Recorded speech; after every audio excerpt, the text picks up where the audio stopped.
Hey guys, in this video I'm going to be covering 8 natural ways I've gone about improving my thyroid function. As I do more of these videos, I get people asking, what are some things that they can do?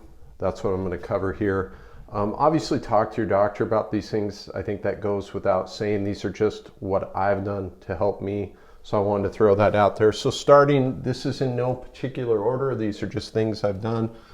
This may come as good news to people, but I stopped dieting. A lot of people in this country, they're focused on calories, calories, calories, and cutting those back. But what happens as you cut back on calories, your metabolism will adapt and downregulate, and that introduces some problems. I'm not saying that calories don't matter. They do matter, but they matter in relation to your metabolism, your individual metabolism. The goal here is to improve your metabolism, improve your thyroid function. It's going to be impossible to do that when you're constantly cranking back calories. Okay, so I stopped doing that. I stopped doing extreme diets.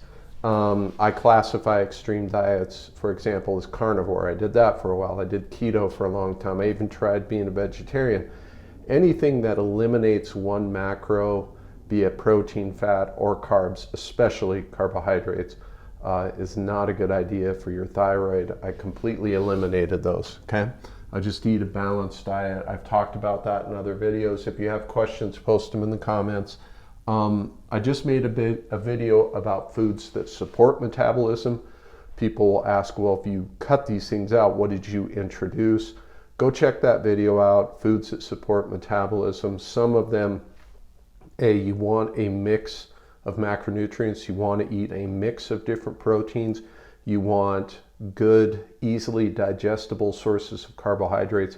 Primarily, you're going to be looking at things like honey and maple syrup, ripe fruits.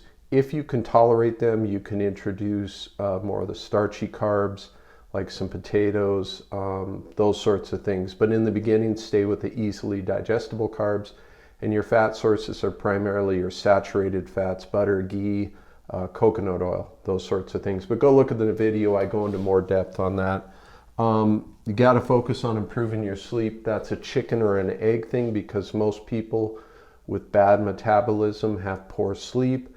So I understand that's easier said than done.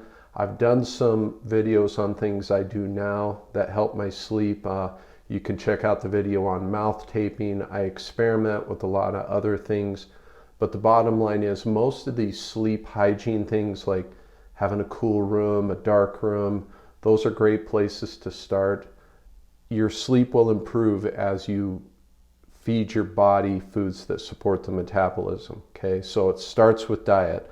Your diet will help your sleep improve, but you do have to focus on that. Red light therapy is another one. This has been shown to help thyroid function. I'm not as good about it as I should be, particularly in the winter months now. I need to make a better habit out of it. But for example, in the summer months, you want to get that early morning, late, sunrise, sunset, sun. Those are when you're going to get the most red light.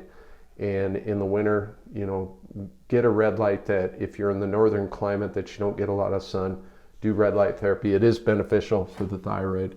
Kind of a no-brainer here. You got to decrease your stress levels. Easier said than done. I get that.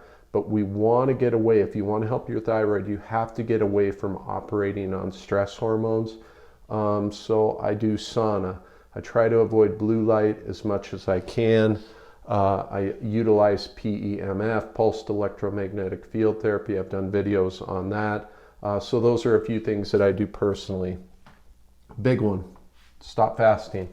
The whole idea of supporting your metabolism and helping your thyroid is to give yourself a more level glucose. You don't want these bottoming out of your glucose levels in your blood, because your body will kick out stress hormones to make the glucose and the energy source in other ways. And we want to stay away from those stress pathways. I'm not saying, obviously, if you listen to that statement, that's pretty much the definition of the keto diet, is that you can tap into fat resources. That's true to an extent, but it's also a stress pathway. It's not helpful for the thyroid. So I stopped fasting. I feel much better because of it. I'm not saying fasting is bad overall. Occasional fasting can have benefits, but for thyroid function, no bueno. You want to stop doing that. And then avoiding negative thyroid, quote unquote, foods. I put that in quotes because the first one I mentioned is seed oils. You want to get seed oils out of your diet. They're not good. You can look up seed oils, but for example, you're looking at canola oil, safflower oil, sunflower oil. Those sorts of cheap oils are terrible for your metabolism. They offer nothing good for your body. You know, people will say, well, the essential, you know, fatty acids, those sorts of things. That's a complete misnomer. That was a bad study from many moons ago. No seed oils, okay? I avoid goitrogens. I avoided them very, very hard in the beginning. Things like goitrogens can be nuts and legumes. Another good example is like raw broccoli. If you're going to have something like that, make sure it's very well cooked. But you know, you really don't need vegetables. I know that's a crazy thing to say. You can survive without them. If you enjoy them, great. Just make sure they're well cooked. But I would really try to avoid them in the beginning. Another example is too much muscle meat. You know, we get a grass-fed beef every year. I do some hunting, so I'm all on muscle meat, grass-fed meat. That stuff is great. But when you do too much, you really want a mix of proteins. Dairy, bone broth, muscle meats. Get a mix of proteins as much as you can. There are some downsides to just consuming muscle meat as your protein source. And the one I would mention, this is going to require a lot of patience. Okay, this is not a quick process depending on where you were at. I was in bad shape metabolically from the last 10 to 15 years of the crazy stuff I was doing. So it's taken me a while to heal. I'm still not there yet. I am kind of going through the process. So I know what you feel like, but you do have to be patient with this whole process. So let me know in the comments what you're doing. If you have questions on what I've covered here, I'll do my best to answer them. As I do more videos, it's harder, but hopefully this was helpful. But again, let me know in the comments if you have any questions. I'll see you in the next one. Thank you.